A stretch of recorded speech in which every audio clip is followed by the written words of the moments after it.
Slide number 92. We know that every cam is an example of the simple machine called inclined plane, which functions like a wedge. The job of the shift cam is that of pushing out to the right of the machine the shift arm pulley, indicated by the green pencil. On older model typewriters, you will find a backup roller doing the job of the protrusion indicated by the yellow pencil in this frame.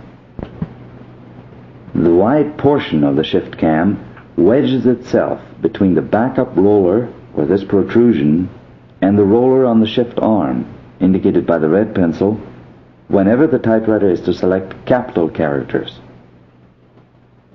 When the shift arm comes from the high portion of the cam to the low portion of the cam, the pressure exerted by the cam follower is such that it can cause the cam to accelerate to an angular speed in excess of the speed of the operational shaft. It is for these occasions that the shift cam brake has been installed. Without the brake, the shift cam overthrow stop would soon break off.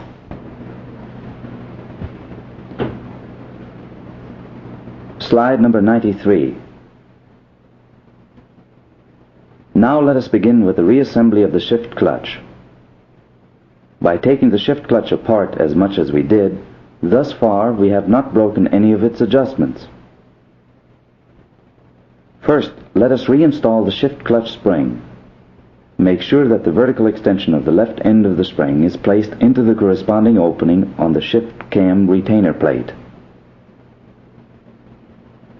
In order to slip the spring over the arbor, it is necessary to expand the diameter of the spring. With the aid of a screwdriver as shown here, this becomes easy. You will be able to guide the left end of the spring to any position you like. Slide number 94. Now slip the shift ratchet over the shaft of the hand cycle wheel and then install the hand cycle wheel. If you then turn the operational shaft, or the arbor, the shift cam always has to turn with it, because the shift clutch spring is collapsed, which amounts to an engaged or closed clutch. Slide number 95. After you experimented with it, turn the hand cycle wheel until the shift cam is in the position shown here, namely in the upper case position, the high portion of the cam under the roller of the shift arm, yellow pencil, and the shift cam detent in the dwell of the cam, red pencil. Slide number 96. At this point we are assuming that your shift clutch was properly adjusted before you took it apart. If not, you will learn in the next 2 or 3 slides how to change the position of the spring so as to adjust the clutch. We know that the horizontal extension of the right end of the shift clutch spring fits into one of the slots of the shift ratchet, making the ratchet function just like a sleeve of the end of the spring. The question now is, which one of the slots? And the answer is illustrated here. When the position of the shift cam retainer plate is correct, the right end of the shift clutch spring should line up with any one of the slots of the shift ratchet. When you align the center tooth of the outer lug on the shift ratchet, red pencil, with the transverse tip of the shift clutch release arm, indicated by the yellow pencil. What should you do if your machine does not meet these conditions? Go to slide number 97 for the answer. You would have to loosen the screws indicated by the green and yellow pencils in order to be able to change the angular position of the retainer plate in any direction until you meet the conditions described in the previous slide. It is important to mention that you can only rotate the plate counterclockwise by applying counterclockwise torque to the retainer plate. You will be able to turn it clockwise only by applying clockwise torque to the right end of the shift clutch spring, pointed at by the red pencil. Can you explain to yourself why this is so? Try it. Stop the tape player while you do it. Your best bet is to write your answer down on a piece of paper.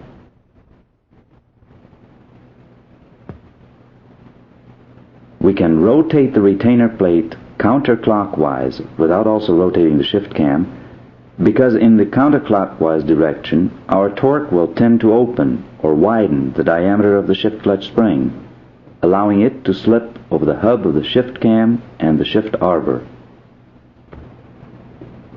In order to rotate the retainer plate clockwise without rotating the shift cam, we must apply the clockwise torque to the right end of the spring, indicated by the red pencil, because this way we will first widen the diameter of the shift clutch spring. When the spring finally slips over the shift arbor and the hub of the shift cam, it will drag the loosened shift cam retainer plate in the clockwise direction. We have yet another way of saying the same thing, explaining why we cannot rotate the retainer plate clockwise without also rotating the shift cam clockwise when we apply clockwise torque to the retainer plate. Clockwise rotation of the left end of the shift clutch spring causes the spring to tighten down on the cam hub and the arbor, thus forcing them to turn also. Whenever the cam rotates with a spring, we are not making any adjustment. For every adjustment, there is one part which is to be considered fixed or stationary. The fixed part constitutes the reference point of our adjustment. The other part is brought to within a specified distance or angle of the fixed part. In our example, the fixed part is the shift clutch release arm, with the shift cam in the uppercase position. The part which is being adjusted is the right end of the spring. It is being positioned so that it allows us to engage the shift ratchet in a manner that the center tooth of the outer or plastic lug lines up with the tip of the shift clutch release arm or shift clutch latch, as explained in the previous slide. Make very sure that you thoroughly understand this explanation of the shift clutch. In fact, you should not even continue the program until you know how to give this explanation in your own words. Notice that the screw, indicated by the yellow pointer, also holds the shift cam overthrow stop. While you make the adjustment of the angular position of the shift clutch spring, you might as well keep the overthrow stop off the shift cam, particularly if you find that it interferes with the testing of the spring adjustment. Slide number 98. Let us now test our adjustment for the angular position of the shift clutch spring. You might consider installing the retainer at the end of the operational shaft or shift arbor in order to keep the shift ratchet in its position while you check the adjustment. The checking of our adjustment must be performed in 2 steps. One of the steps is carried out with a machine, or the operational shaft being turned manually. The second step requires that the motor and the overthrow stop be installed so that the clutch may be tested under power.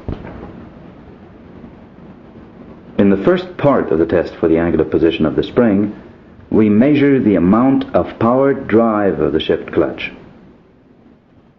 We slowly rotate the engaged shift clutch from the lowercase to the uppercase position. While we rotate the cam, we keep our eyes on the shift cam detent at the bottom of the shift cam. The condition which we want to achieve is one in which the shift cam is barely driven far enough, or even not quite far enough, to cause the engagement of the detent with the dwell of the shift cam. It may take a bit of additional help or additional rotation of the cam for the detent to fall into the dwell which determines the capital letter position or the uppercase position for the shift cam. Under power, this additional rotation is accomplished because of the inertia of the cam. In the second part of the test of the angular position of the clutch spring, we also test the action of the shift clutch brake. In order to perform this test, we need the power of the motor. You might consider making a note to the effect that this adjustment should be checked on your machine after the motor has been reinstalled in the machine and after the shift clutch has been completely assembled. With the machine turned on, operate the shift key a few times and try to detect the existence of a metallic sound whenever the shift cam rotates from the capital character position to the small character position. The shift brake should be adjusted so as to produce a minimum of mechanical clatter when the cam shifts from the capital character to the small character position.